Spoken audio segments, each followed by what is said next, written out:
Hey guys, so this last weekend I got the opportunity to coach our 13U team for the first time out on the field, and I got to observe a lot. I learned a lot about our team. I learned a lot about coaches from the other teams, and you know, one thing that I thought about on the way home was the kind of culture that we want to build as coaches. What kind of players do we want to develop? Of course, we want to develop good ball players. We want to develop kids that can hit well, throw strikes, make good plays, you know, play the game hard. But we also want to develop good young men, good young women that are good teammates, all right, that don't hang their head. I can't tell you how many kids I saw sulking, throwing their helmet, throwing their equipment, cursing, arguing with the umpire. And you know, I think it's our job as coaches to hold those players accountable. We want to teach our players to pick one another up, right? Remember, you're going to strike out, you're going to make errors, you're going to walk guys, you're going to look silly at times. Baseball and softball are games of failure. So we want to make sure as coaches, we hold our players accountable. Right? I don't care if it's the best player on our team, our number 4 hitter. If he throws his helmet, well, he's going to sit the next inning.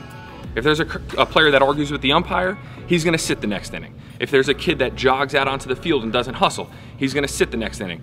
Because this early in the season, if you start to let things slide, and you're like, well, I would pull him out of the game, but he's our best pitcher. Well, now everybody else on the team is going to think it's okay. We have to make sure we hold them accountable, right? We don't have to yell, we don't have to scream, but we have to make sure we sit them the next inning, we sit down, we talk to them, and we stop that activity or that attitude early on. Because again, the weekends are gonna start to fly by, you're gonna look back and say, man, that was a fast season.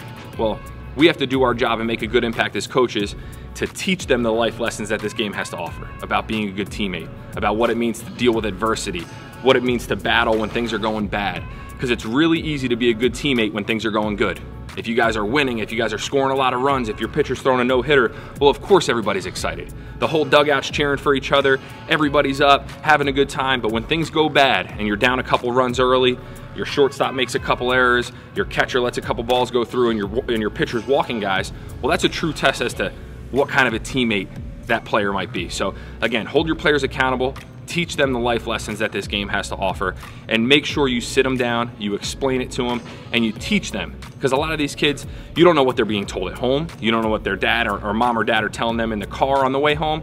So we have to do our job as coaches to mentor them, to teach them, to guide them, to be good teammates, to be coachable, to respect the umpire, the other team, and really respect the game. So again, as you get ready for this weekend coming up, keep your players accountable, teach them that all the great lessons that this game has to offer, and good luck.